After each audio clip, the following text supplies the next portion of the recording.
buildings, the chapel there is unbelievable. It's gorgeous. It's designed like an airplane. Oh, yeah? It's hard to explain, but you have to see it. Yeah, it's really cool. And it's just, I'm trying to think what we've been doing here. We've been, doing the antiquing, and I went out and visited some of the shops, and just going down into Colorado Springs, and you know the area. It's just very, very quaint. I don't think it's beautiful. I don't think there's a house here that's the same when you get into in downtown. Out here in the burbs, everybody looks the same. It looks, they have all these cookie cutter houses, and they all cost a fortune. But downtown, I mean, you've got zigs and zags, and you've got beautiful little cutouts in the windows and things like that, and the way they landscape their property. It's really, really pretty. Well, when I was out there, I remember very clearly one of the things. I spent quite a bit of time out there. There's a big commune called Libre, and friends of mine and my cousin and everybody were on it, so I'd go out regularly. And wherever you were in Colorado, down the southern end, anyway, down past Pueblo, when you visited someone's house, they didn't offer you a cup of tea. They gave you a big stogie, a hand-rolled stogie. And I won't tell you what was in it. But they refer to the ones we have up here as Virginia Slims or New York Slims. They raise their own tobacco is what I'm trying to say. Right. Well, I did see some cigar rolling machines in some of the antique shops, so that makes sense. But also, you've been to Manitou Springs? No, it's at the base. No, I haven't. It's at the base of Pikes Peak. And it's a cozy little town. It kind of reminds me of Chautauqua a little bit. And there's quaint little shops and arts and crafts and a lot of Indian jewelry and things like that. It's just a really cool place to be, and it's good for families. You can take grandchildren there to go to an arcade in the middle of the town. But, they got all these boulders everywhere. Instead of moving the boulders, these people were real smart. They just built the town around the boulders, and so we got boulders in the middle of the town. Name the town Boulder next door, too. Well, there you go. But, I mean, they out here, they're very environmentally conscious, and, a lot of green technology and stuff like that. It's real pretty. But, when you're up here over 6,000 feet and sometimes more, the air gets a little thin, so it takes a couple days to get acclimated. Otherwise, it's really nice here. I lived up at in a cabin that was 10,000 feet. That's 2 miles, and as I said, the clouds would go through at eye level, like big ships floating across the sea. And I did go. I visited Denver a couple of times because I hitchhiked out. Back in those days, it was reasonably safe, and I wrote a pamphlet on how to hitchhike safely, which is still available. It really does work. There are a lot of tricks to it. But in the meantime, I got into Denver, and one of the tricks is you hitchhike straight through on throughways. You don't fool around local roads. And I'm on a ramp, and a cop pulls me over, comes up and pulls over, and he says, "You can't hitchhike here." And I said, "Oh, okay." And so I started walking up the ramp until he was out of sight, and went right back down onto the throughway. You go directly on the throughway, I might add, and at a ramp. And the next second he appears, and he gives me a summons, and he wants my identification. Well, one of the great things about a passport is it's gold medal identification, but it doesn't have your address on it. Oh, that's right. You're right. So I gave him a phony baloney address, and never went back. And of course, they probably have a judgment out for me in Denver, Colorado. This was 50 years ago, I might add. This is where we say to the people watching, don't try this at home. So anyway, you're having a time out there. Oh, yeah. And we hope to go on this one particular train ride. My father-in-law's with us, Bill Moulton, and he's an old railroad man. Well, not only that, he was the most respected man I ever knew in Ripley, New York. He still is. And he had a wonderful, beautiful, loving, gentle wife, Wilma, who just passed away and went to heaven. And I know she's there. Yep. But we hope to be going maybe on that train ride. And, when you visit an area, you try to find different things to do each time. So that's what we're going to be doing. And I'll be back next week and on Saturday, as I always like to plug. If people, you talked about the Yasu Festival not long ago. the St. James Parish is the Italian festival. Now you say, wait a minute, what am I doing at the Italian festival? Well, they merged with another parish that's Irish, and really, St. John Dominic's. Oh, okay, right. One of those, I don't know. Anyways, they called on us, and we're going to be doing a couple hours of Irish music at 12:30 under the Big Top. Where? At St. James. Where is St. James? It's in Jamestown. Jamestown, okay, great. Right. You're Doc and Bill, right? Doc and Bill. Yeah. And we'll be playing there at the Irish Festival. But I'll tell you more when I get back. All right. So anyways. Okay, have a great time. Thanks. Hey, I was looking on the internet the other day. Yep. And who did I see? There's Randy Bird in the Post-Journal holding up a T-shirt. I got to get one of those. What do they cost, do you know? Randy, what do they cost? Oh, just around $10, $12. Around 10 or 12 bucks. So give me an extra large. Worth every penny of it.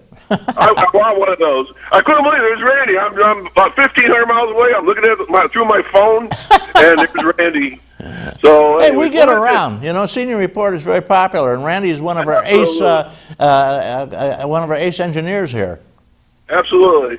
Well, listen, have a great 4th of July, and I'll see everybody back next week, okay? Okay, great. We'll be down at Mayville Park having a time of it.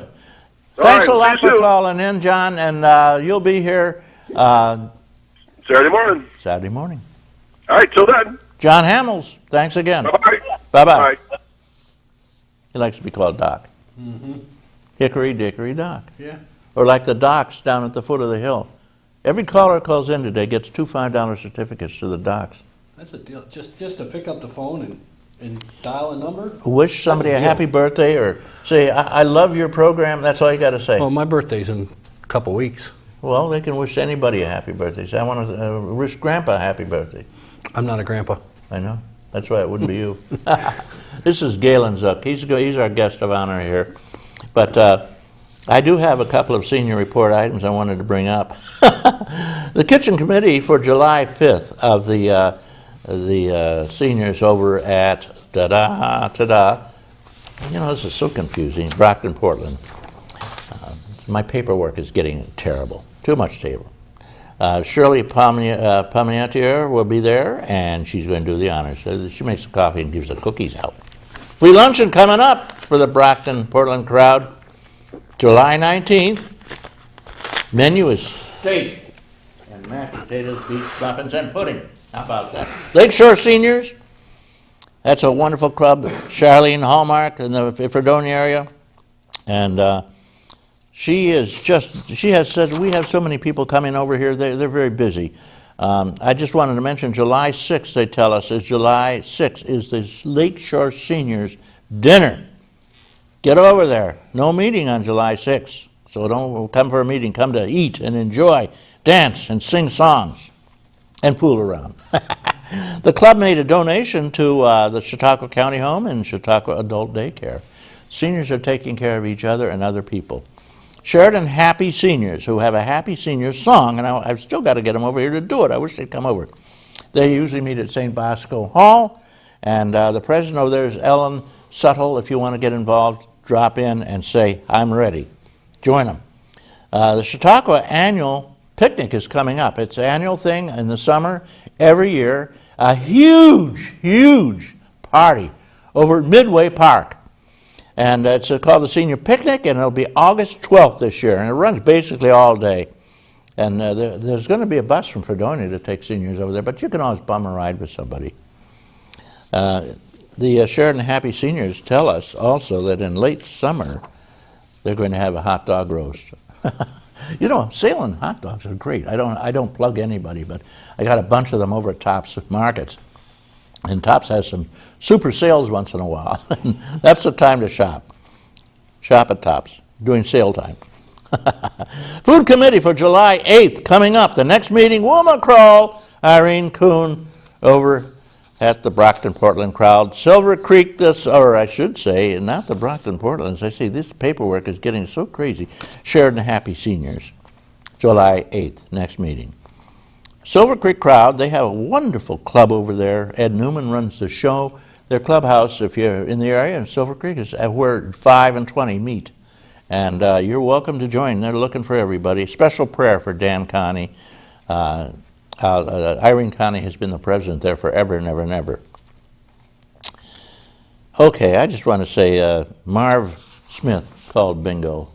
Always after the senior program at a senior center, there's got to be bingo. They're going to have an annual hot dog roast on July 5th at noon on Route 5, right there where the clubhouse is probably. Watermelon, potato chips, and cold drinks and everything. Can't beat it at Silver Creek. Enough, they say. I cannot do any more news or they will cut me off to the quick and they'll put on Galen. I've got a public service announcement for you. This is just for you. And it's informative and pleasant. Here you go.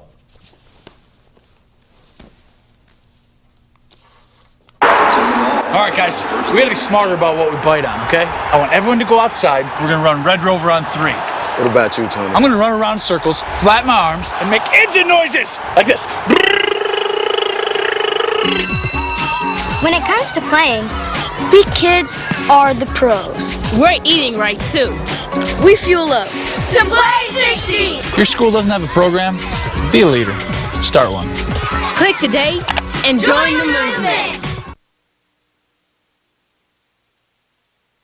One more announcement that was just brought to my attention. There is a great event that occurs every year in Westfield. All the reunion crowd comes in. The people that have been away, they have class reunions, 5 years, 10 years, 15, 20, 30, 50. And they have the ox roast. They take an ox and they roast it. Well, something like that. But they're nice, wonderful beef sandwiches. They're cheap, they're fun, they're delicious. And if you get there early, get some tickets early, pre-sale tickets, you get a hot dog thrown in or a soda, and you get a drawing. And the drawing will include a bunch of $10 envelopes to the Lakeview restaurant or the Docks in Mayville, New York. Yeah, so get down there. The drawings go on all day long, and there'll be zillions of Lakeview giveaways, $10 in gift certificates. Sunday, the 10th of July. That's not tomorrow, Sunday, but the next Sunday after that. It goes from noon to all day long, right up to 7 o'clock. And there are ox roasts for everybody. They have those little potato twirly things, and they have French fries, and they have curly fries, right. They have French fries, and they have onions, and they have everything. Wonderful, wonderful food. They have spun cotton candy, they have popcorn, and they have hot dogs, and I make the hot dogs. So, and we did, I think, 800 last year. There's a lot of hot dogs. That's a lot of hot dogs. Okay, guys, so don't miss the ox roast in Westfield, New York, Sunday, the 10th of July. The last year, they told me they had over 25 million people who came to that from all over the country. I think that was 25-something, a lot of people. 25,000 maybe? A lot of people. Okay, guys, this is the guy I've been mentioning. This is GalenZookpt, and Galen is an oxygen therapy specialist. And he's going to tell us a little bit about that, how it goes, what you do. First of all, how do you know you need oxygen therapy? Well, usually a lot of times the first indication would be shortness of breath, for the most part. Another indicator would be that you pass out. well, well, not quite that bad, but a lot of people wake up in the morning and they don't feel like they've slept all night long, and because really they haven't really slept very well. Because what happens when your body starts lacking oxygen while you're sleeping, your body starts to work harder so that to keep the oxygen levels up. So basically what happens is your heart and your lungs and all your organs are working almost as hard throughout the night when you're sleeping as they do during the day. So you really never enter into what they call REM sleep. That's the real restful sleep. That's when your heart rate slows down, your breathing gets shallower. And it's just not the lungs that can create this. If your heart doesn't work, there's different things that that can cause lack of oxygen. One is emphysema or COPD, asthma, those types of lung diseases, but also